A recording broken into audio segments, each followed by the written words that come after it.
बोलिए माता अनुसैया की जय, दत्तात्रेय भगवान की जय। अब तीनों देवियां आती है, माता से प्रार्थना करती है, मैया गलती हो गई, हमको हमारे पति लौटा दो। माँ ने कहा मैंने कब मना किया, बोला नहीं हूँ मैं, वो तो मेरे पुत्र होती है। तीनों देवियां क्या हो गई, सती अनुसैया रिश्ता क्या हो गया, सास बहू का। वो ले जाओ अपने पतियों को, ले जाओ अपने पतियों को, मैंने कब मना किया। अब तीनों देवियां बड़ी आ गई, जाए उठाने। बताओ किसी ने अपने पति को बालक रूप में देखा है आप लोगों ने?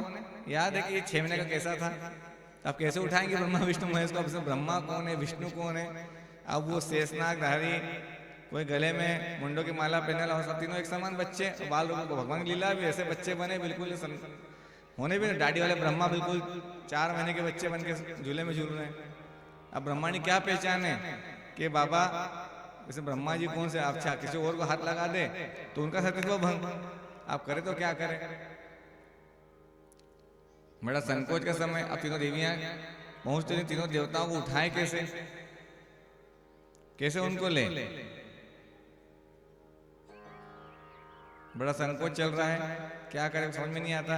आखिर में तीनों देवियों ने हार मानी, माता के पास गई, माता को प्रणाम किया, चरण छुए, आशीर्वाद लिया और कहा हमारे मन में जो भाव था आपके सतीत्व को लेकर, पतिव्रता धर्म को लेकर, उससे हम तीनों आज हार मानती हैं और आप ही पतिव्रता नारी के रूप में पूजी जाएंगी, हमें क्षमा करिए मैया। तब माता ने कहा ठीक है। फिर जल लिया, जिस रूप में तीनों बालक आए थे उसी रूप में हो जाए। तीनों वैसे ही वापस अपने स्वरूप में आ गए। कहा जाओ ले जाओ अपने पति को, अब तो ले जाओ, अब तो वैसे ही ब्रह्मा जी ब्रह्मा हैं, शिव जी भोलेनाथ बाबा वैसे ही, भवानी शंकर देवता वैसे दिख रहे हैं, भगवान नारायण भी अपने रूप में आ गए।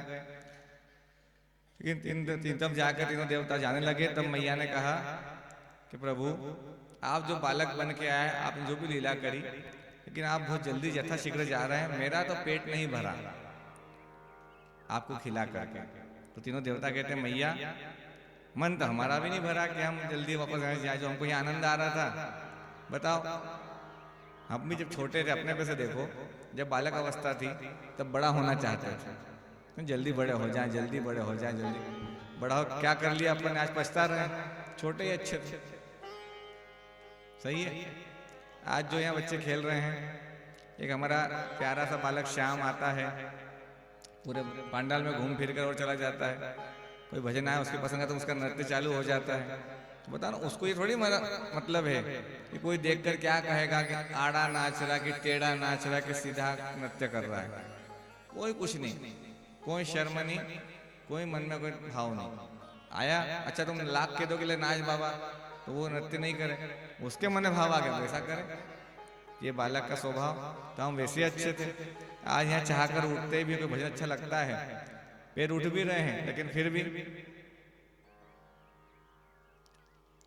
खड़े होने में आलस्य आ जाएगा। और नहीं तुम हड़ताली के दिन मंदिर के महाराज जी के भोंगो लाओ लगाओ, हम नाचा, तुम्हारा मतलब भोंगो लगाओ। अब यहाँ जो है पहले तू कोई खड़ा हो, देखते हैं ऐसे, आगे वाला पीछे सब दूर घुमा के देखेगा, वो खड़ी होए तो मैं खड़ी हूं।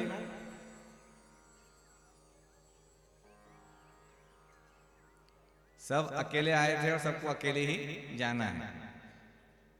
कभी हिसाब होगा ऊपर जाके ना, कोई नहीं पूछेगा कि तुम देरानी जेठानी साथ साथ बैठी हुई थी, कथा किसने कितनी सुनी, किसका पुण्य कितना है, किसका धर्म कितना है। ऐसा ही हुआ कि जब दोनों पति पत्नी की मृत्यु हुई, दोनों पति पत्नी गए, तो पत्नी ने बहुत अच्छे कर्म किए थे, क्योंकि मैया अच्छा कर्म करती हैं, पूजा पाठ व्रत त्योहार करती रहती कुछ ना कुछ, तो भगवान उनको स्थान दिया स्वर्ग में। अब वो चली स्वर्ग की ओर, पतिदेव पीछे पीछे जा रहे हैं। जैसे वो स्वर्ग के रास्ते पर अंदर जाने लगे, अब उनके कर्म ऐसे थे कि नर्क के काम किए हुए थे। तो क्या हुआ कि उनको हाथ पकड़ के पीछे खींच लिया गया।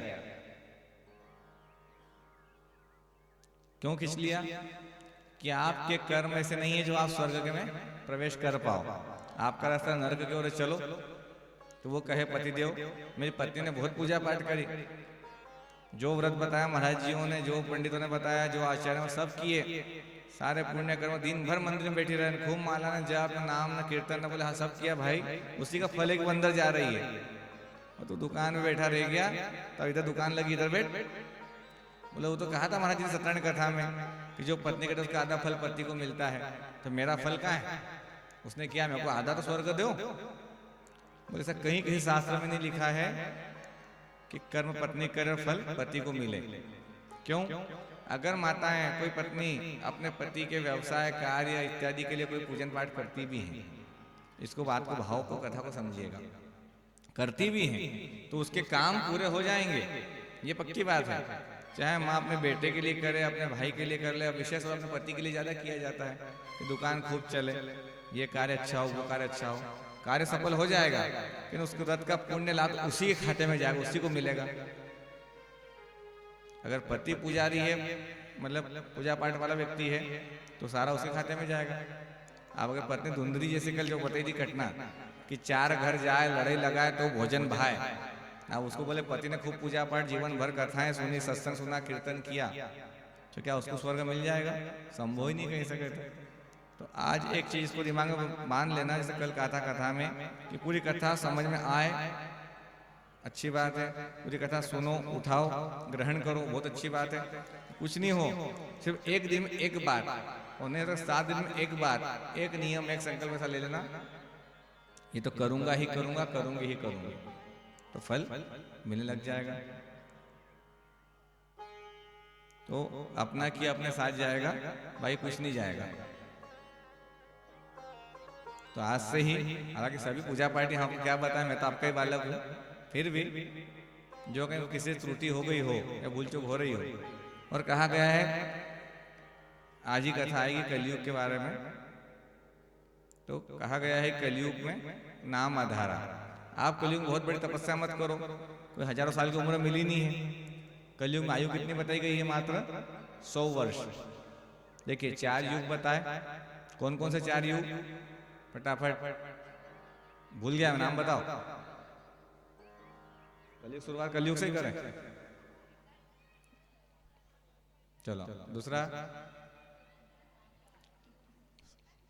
सीरियल से, एक के बाद एक। पहले सतयुग, फिर त्रेता युग, फिर द्वापर युग और फिर कलयुग। अब इन 4 युगों को भी समझ लो 2 मिनट के लिए कि सतयुग में भगवानों का ही वास रहता है, कहा जाता है सतयुग पुनः पूरा भगवानों का ही रहना, और कुछ मनुष्यों का जो कर्म अच्छे कर गए उनका निवास। तो उस सतयुग में मनुष्य की आयु कितनी कही गई? लाख वर्ष, मतलब 1 लाख 2 लाख 5 लाख 10 लाख वर्ष वो जिएगा। सतयुग में जीता था। वहीं जैसे त्रेता आया, भगवान थोड़ा सा उसको कम किया, वो लाख से 50,000 पे आ गए। द्वापर आया, 50 से उसको 1000 पे ला दिया। द्वापर मनुष्य की आयु 1000 वर्ष। और कलयुग में भगवान ने सोचा है कलयुग में अब मनुष्य को ज्यादा जीवन देने से मतलब नहीं है, जिएगा तो बोझ ही बढ़ाएगा, तो उसकी आयु कर दी 100 वर्ष। और अभी तो अभी कोई गारंटी नहीं है किसी के पास। अब आयु 100 वर्ष की कही गई, लेकिन अभी देखते हैं कुछ ही चाचरा में 2-3 लोग, कुछ 2 व्यक्ति से थे जिन्होंने 100 की भी सेंचुरी पार कर दी। 108 साल, 107 साल, 110 वर्ष का रिकॉर्ड तोड़ा, लेकिन 100 वर्ष की आयु बताई गई, वो कहीं बिरले ही, ठीक है। बाकी अभी आयु का कोई फिक्स नहीं है कि आज 100 वर्ष व्यक्ति जी जाए। और जो खान पान हो रहा है उसमें कभी 80, कभी 70, कभी 60, 50, वो सुनने जब पेपर पढ़ते हैं देखते हैं कि वो 40 साल 32 साल के युवा को हृदय रोग हो गया, अटैक में झटैक हो गया और वो चल पड़ा बेचारा। इसलिए कोई समय का भरोसा नहीं। तो समय को लेकर हम सोचते क्या है, ये कथा अपन क्यों घूम गए इस ओर? यहाँ ये प्रसंग ध्यान में आई, कथा ध्यान में आई कि व्यक्ति से आज कहो जैसे चाचरा में कथा हो रही या कहीं सत्संग हो रहा है, कभी कथा में आना, तो आज की युवा पीढ़ी एक प्रश्न उठाती है हम भी कहीं जगह बाहर जब जाते हैं, लोग परिचय करवाते हैं ना बच्चों से, बेटा ये पंडित जी ये कथा करते हैं और इनकी आयु इतनी थी, इतने वर्ष से ऐसी कथा कर रहे हैं, ऐसा हो रहा है। तो कथा में आप भी बैठो सत्संग में, तो उन बच्चों के मन में, युवाओं के मन में भाव आता है, क्या हमारी उम्र अभी कथा सुनने की है? हम क्या उस योग्य हैं कि अभी कथाएं सुने? भाई जिंदगी मिली है, तो बोलते क्या एंजॉय करो। एक बच्चे की आवाज आ गई। तो एंजॉय का मतलब या मस्त रहो, तो क्या उसका मतलब हुआ? तो जो अलग अलग उसके परिभाषाएं हैं। लोग कहते हैं एंजॉय करो, तो भाई उम्र मिली ठीक है, लेकिन कोई फिक्स तो नहीं है कितनी मिली है। इतना तो कर जाओ अपना अगला जो सुधार करके जाए, और उसके लिए यही कि अपना कर्म अच्छा रखें, नाम स्मरण ज़्यादा हो, ज़्यादा से ज़्यादा भक्ति हो, ज़्यादा से ज़्यादा कीर्तन हो, कल्याण हो, जितना भी हो सके वो करें, जिससे अपने को उसका फल प्राप्त हो। तो व्यक्ति कहता है अभी बहुत उम्र पड़ी है। अधिकतर चीज़ें काहे पे छोड़ देते हैं? बुढ़ापे पे। बुढ़ापे पर क्यों? कोई पूछा, भैया चलो ये बताओ, इसमें 4 धाम यात्रा कितने लोग करके आए हैं? चारों धाम। एक और कोई 4 धाम? 3 धाम? 2 धाम वाले? 1 धाम वाला? 1 धाम। एक ही जगन्नाथपुरी गया हो कि द्वारकाधीश गया, कोई 1 धाम वाला है कि नहीं है? उज्जैन महाकाल वाले, ओंकारेश्वर वाले, तब 4 धाम जो कर क्या है, उनके जोरदार तालियां नहीं होना चाहिए? और पूछने किस पे छोड़ दिया आपके यहाँ? तो क्या कर यार, दादी कर, दादा की उम्र हो गई, दादी के आज 4 धाम से आ रहे हैं, पहले हो गए धीरे धीरे, है ना।